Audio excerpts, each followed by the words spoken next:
Assalamualaikum warahmatullahi wabarakatuh. Alhamdulillahirabbil alamin wa bihi nasta'in wa ala umuri dunya waddin. Wassalatu wassalamu ala asyrafil anbiya'i wal mursalin sayyidina wa maulana Muhammadin, amma ba'du. Langsung saja menyingkat waktu, perkenalkan, nama saya Bapak Rahman Hakim dari Desa Cebule Kidul, Kecamatan Margoyo Pati, sebelah utaranya Desa Kajen. Itu tempat tinggal saya. Di sini saya berkesempatan untuk menyampaikan materi atau pelajaran yang namanya ilmu shorf. Nah, pada kesempatan kali ini atau pada tahun kali ini, saya untuk kelas 7 itu nanti berjumpa dengan saya pelajaran ilmu shorf dan ilmu nahwu. Ilmu shorf dan ilmu nahwu itu adalah satu kesatuan penting dalam suatu alat untuk kita memahami bacaan-bacaan atau suatu karya tulis Arab. Jadi ketika kita nanti ingin atau bisa berkeinginan atau untuk ben aku iso maca kitab kuning, kitab gundul sing biasane mboten maknane lah, itu harus kita perhatikan penting atau harus mendasari apa, yaitu namanya ilmu alat. Ilmu alat itu adalah satu kesatuan penting, yaitu antara lain ilmu shorf dan ilmu nahwu, terlepas dengan nanti adanya ilmu iqlal atau ilmu iqra, itu nanti terlepas dari pembahasan itu. Nah, pada kesempatan kali ini saya tidak ingin menyampaikan panjang lebar karena terbatasnya waktu di masa-masa pandemi kali ini. Semoga nanti kita bisa dengan secepatnya kita bisa bertatap muka bersama di sebuah kelas untuk berkesinambungan antara guru dan murid. Nah, untuk kesempatan kali ini saya ingin menyampaikan bagaimana sebuah pentingnya ilmu shorf dan ilmu nahwu. Tapi untuk kesempatan kali ini saya ingin menyampaikan ilmu shorf. Pada kesempatan lain nanti saya akan sampaikan ilmu nahwu. Ilmu shorf itu apa sih? Ilmu shorf itu adalah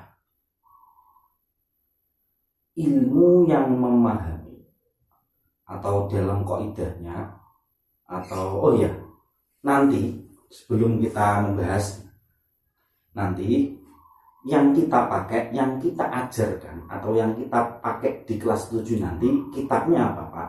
Biasanya kan ada yang tanya. Atau nanti di rumah mungkin saudara-saudara semuanya sudah punya atau yang belum punya bisa cari. Perkenankan untuk kita berjumpa, saya wajibkan untuk semuanya, semua siswa itu untuk wajib memiliki kitab yang namanya kitab Amshilatut Tasrifiyah. Itu nanti bisa kita untuk lalaran bersama atau untuk bisa belajar bersama. Nah, pokok dari pelajaran shorf itu apa sih? Kalau dalam kaidah shorfiyah yang namanya ilmu shorf itu apa? Kalau dalam Amshilatut Tasrifiyah itu tidak ada yang namanya penjelasan shorf itu apa. Yang Amshilatut Tasrifiyah itu hanya bertitik tekan pada perubahan sebuah kalimat saja. Nanti saya sampaikan sebelum kita memasuki pada Amshilatut Tasrifiyah ini, kita harus lebih mengenal dahulu itu apa yang dinamakan ilmu shorf. Nah, ilmu shorf sendiri itu adalah, di sini sudah saya catatkan, di situ sudah ada, yaitu as-shorfu. As-shorfu itu apa? As-shorfu huwa ilmun yang hasu antaghayyur halatil kalimati min suratin ila suratin bihasabil maknal muradi. Jadi ilmu sorof itu adalah ilmu yang membahas tentang perubahan sebuah kalimat atau perubahan keadaan kalimat.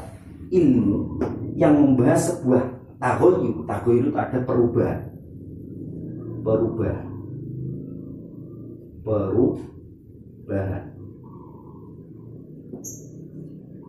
ilmu yang membahas tentang perubahan keadaan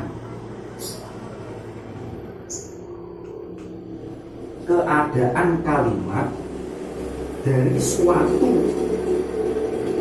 suatu gambaran atau dari bentuk ke bentuk yang lain dengan bihasabil maknal muradi, dengan makna yang kita kehendaki, atau bihasabil maknal muradi artinya makna yang kita kehendaki.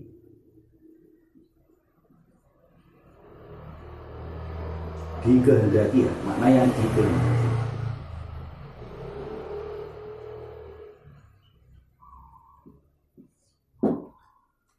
Jadi saya ulangi lagi, ilmu sorof itu adalah apa?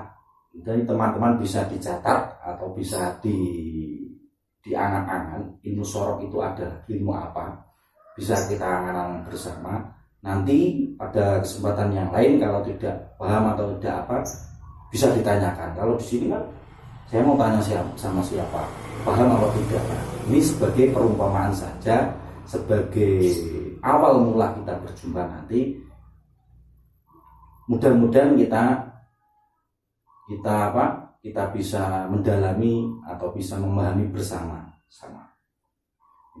Saya ulangi lagi, ilmu sorof itu adalah ilmu yang membahas tentang perubahan keadaan suatu kalimat dari bentuk ke bentuk yang lain dengan makna yang kita kehendaki. Maksudnya seperti apa? Yang saya titik tekannya di sini. Ilmu yang membahas perubahan keadaan kalimat dengan makna yang kehendaki. Jadi sebuah kalimat itu bisa berubah dengan makna yang kita kehendaki. Nah, disitulah ilmu sorof itu diterapkan. Sebagai contoh seperti ini. Saya ingin makan, atau saya sedang makan, atau saya makan, atau makanlah, itu kan sebuah kalimat yang saya ucapkan dengan makna yang saya kehendaki saja. Sebagai contoh juga seperti ini. Nah, saya memukul. Kalau biasanya itu untuk yang sudah bisa atau yang sudah belajar nahwu atau belajar sorof, mungkin dengan kata duruba itu tidak asing ya. Dengan kata duruba itu tidak asing. Duruba sendiri itu maknanya apa sih? Duruba yang makna aslinya itu adalah memukul.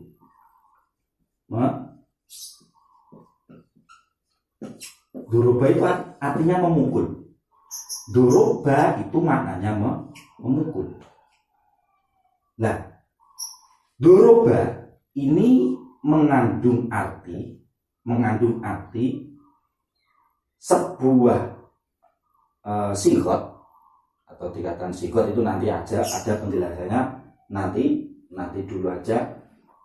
Itu sigotnya itu adalah fi'il madi ya. Fi'il madi. Duruba. Fi'il madi itu apa? Nanti juga saya jelaskan. Nah, sebagai penjelasan saja, sebagai penjelasan singkatnya saja, itu adalah fi'il madi itu adalah perkara yang sudah kita lakukan. Jadi sebuah fi'il madi itu mempunyai makna sudah kita lakukan.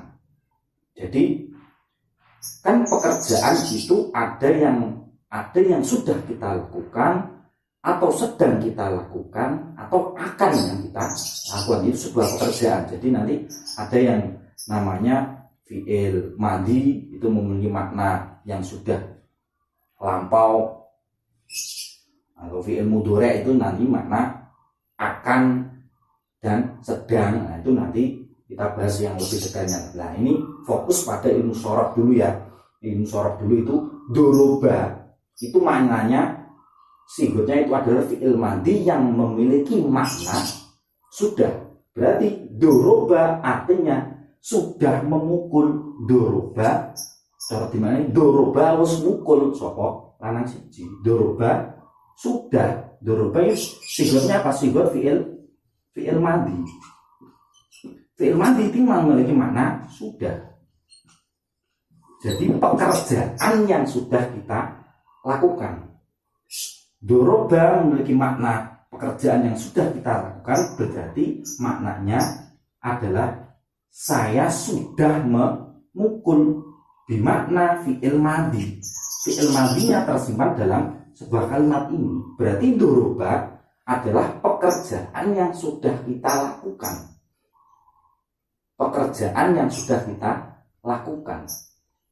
Doroba wis mukul, berarti saya memukul, pekerjaan memukul sudah saya lakukan tadi, atau saya sudah lakukan beberapa hari yang lalu, atau beberapa tahun yang lalu, atau beberapa yang lalu. Nah itu namanya fi'il madhi, memukul. Berarti saya ingin mengungkapkan. Jadi contohnya seperti ini lagi. Berarti seandainya ini ada sebuah orang, saya ingin bercerita. Berarti kan makna yang saya kehendaki ingin ceritakan pada seseorang itu apa? Nah, kalau saya ingin menceritakan sebuah perkara yang sudah terjadi, berarti namanya fi'il madhi. Ya, fi'il madhi berarti doroba. Saya memakai kata doroba. Saya sudah melakukan pekerjaan memukul. Doroba. Aku mau wis bar gebuk. Kan cara sebagai bahasa saya campur-campur ya bahasanya enggak apa. Aku mau wis gebuk, berarti pekerjaan gebuk itu, pekerjaan memukul itu sudah saya lakukan. Itu maknanya sudah. Berarti saya berkeinginan melakukan atau mengungkapkan sebuah makna atau mengungkapkan sebuah keadaan kalimat dengan yang makna yang saya kehendaki. Makna yang saya kehendaki itu apa? Makna pekerjaan memukul ini yang sudah kelewat. Nah, itu makna fi'il madhi. Lah, kalau seandainya Pak, saya ingin menceritakan pekerjaan yang saya ceritakan. Iki lho, aku lagi, soalnya berarti ini kan darosa. Saya lagi belajar. Ya derusu, berarti saya memakai lughah itu yang namanya fi'il madhi. Berarti ya contohkan doroba aja ya. Doroba itu fi'il madhi. Kalau fi'il mudhari nah itu adalah doroba. Yadribu.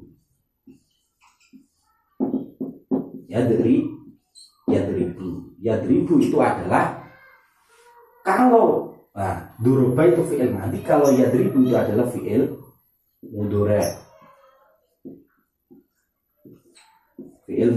Fi'il mudhari itu memiliki makna sedang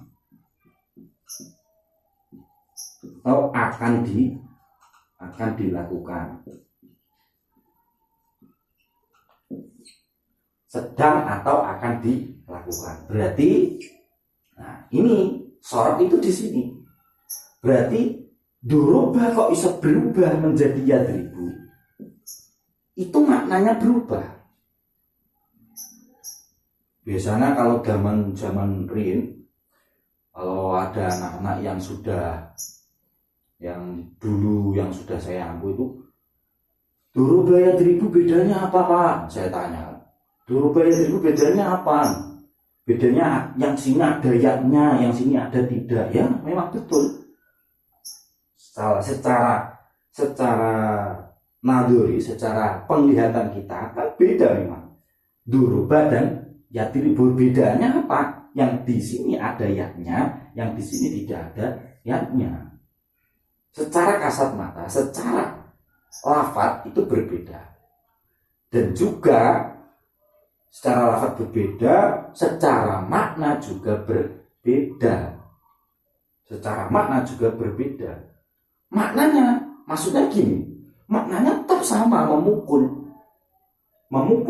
Asli kata doroba itu memukul, yadribu itu yang memukul, tapi Perbedaannya ini adalah pekerjaan yang sudah kelewat. Kalau fi'il mudhari' lau yadribu itu adalah pekerjaan yang sedang kita lakukan atau yang akan kita lakukan. Perubahannya disitulah. Sorof itu membahas ilmu makna yang kita kehendaki. Jadi makna yang kita kehendaki, seandainya saya ini sedang belajar, berarti belajar itu apa? Bahasa Arabnya apa? Darosa ya, darosa. Kalau belajar, saya sedang belajar, berarti memakai makna apa? Fi'il mudhari' apa? Fi'il madhi. Saya sedang belajar. Sedang berarti memaknai sedang belajar, berarti pakainya fi'il mudhari'. Berarti saya sedang belajar, pakainya berarti darosa apa yadrisu? Yadrusu. Berarti pakainya yadrusu. Yadrusu. Saya sedang belajar, berarti makna yang saya kehendaki itu adalah saya sedang belajar, berarti yadrusu. Saya sedang belajar. Kalau biasanya ada anak-anak yang ditakai, "Nang wis sinau apa durung?" "Sampun, Pak." "Wis sinau apa durung?" "Sampun." Lah, sampun itu memiliki makna apa? Makna fi'il madhi. Makna yang sudah kelewat. Makna yang sudah kelewat itu berarti pakainya fi'il madhi. Lah, makna yang kita kehendaki, makna muradu, dengan makna yang kita kehendaki, itulah ilmu sorof itu diterapkan. Jadi banyak sebuah lafaz yang hampir sama tapi berbeda maknanya. Saya contohkan lagi, sorof itu pentingnya di sini, Mas. Sepertinya di sini. Menghapus putih kita. Ini. Menghapus ini. Begitu ya, seperti ini ya. Seperti lafaz doroba dan doroba.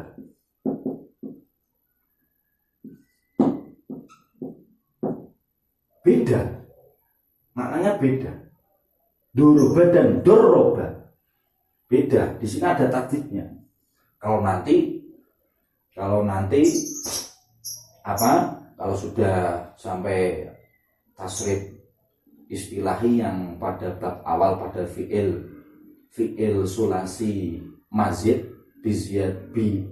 bitad'i fil ain fi'il, dengan ditikel-tikelkan atau biasanya dengan mentasdid ain fi'ilnya, itu salah satu maknanya itu adalah lil mubalaghah. Lil mubalaghah itu adalah memberatkan sebuah makna. Itu nanti ada sebuah contohnya seperti ini juga. Doroba dan doroba itu juga maknanya berbeda. Kalau doroba itu maknanya biasa, memukul. Kalau doroba itu maknanya, kalau ada tasdidnya itu namanya memukul, benar-benar memukul. Contohnya seperti ini. Kalau doroba maknanya mungkin memukul biasa. Kalau doroba itu maknanya memukul sangat kencang, banget mukulnya.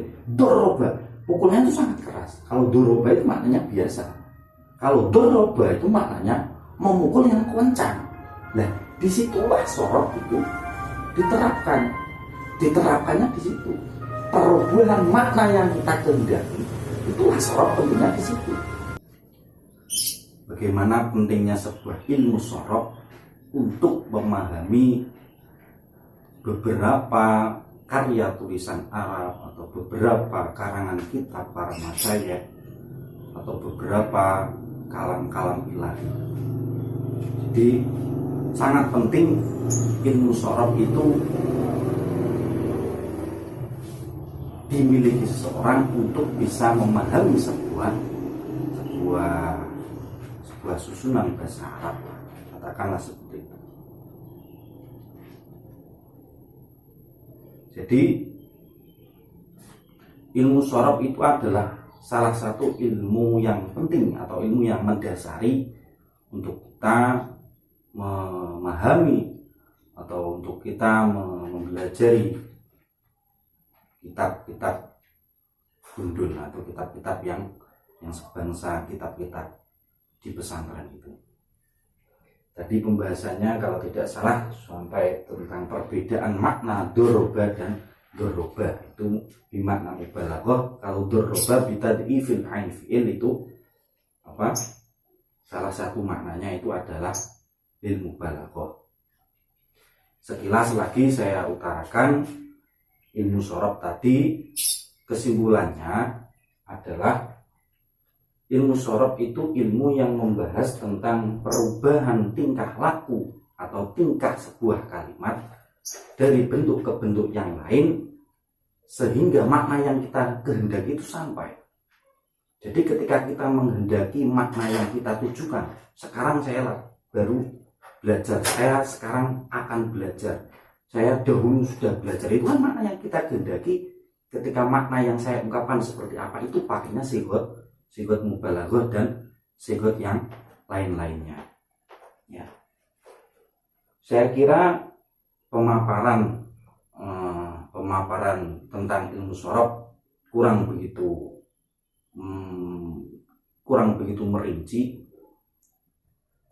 merinci, akan tetapi marilah kita belajar bersama untuk memahami atau mempelajari tentang apa sih dasar-dasar kita untuk belajar memahami kitab-kitab kuning atau kitab-kitab yang lain. Salah satu dasar ilmu yang penting itu adalah ilmu sorof. Ilmu sorof tadi yang saya jelaskan itu adalah perubahan sebuah kalimat untuk menyampaikan makna yang kita kehendaki tadi. Jadi saya kira dari saya kurang lebihnya untuk pertemuan pertama, untuk permulaan kita berjumpa untuk menerangkan sebuah ilmu sorof itu ya masih belum begitu jelas dan kurang begitu memahamkan lah. Sebenarnya nanti kita bisa belajar bersama memahami apa sih ilmu sorof itu dan apa sih penggunaan ilmu sorof itu. Tadi penekanannya itu adalah hanya mengartikan sebuah kata atau membedakan sebuah lafaz yang maknanya itu berbeda-beda. Seperti lafaz doroba dan doroba itu maknanya berbeda-beda. Kurang lebihnya dari saya seperti itu. Wabillahi taufiq wal hidayah. Assalamualaikum warahmatullahi wabarakatuh.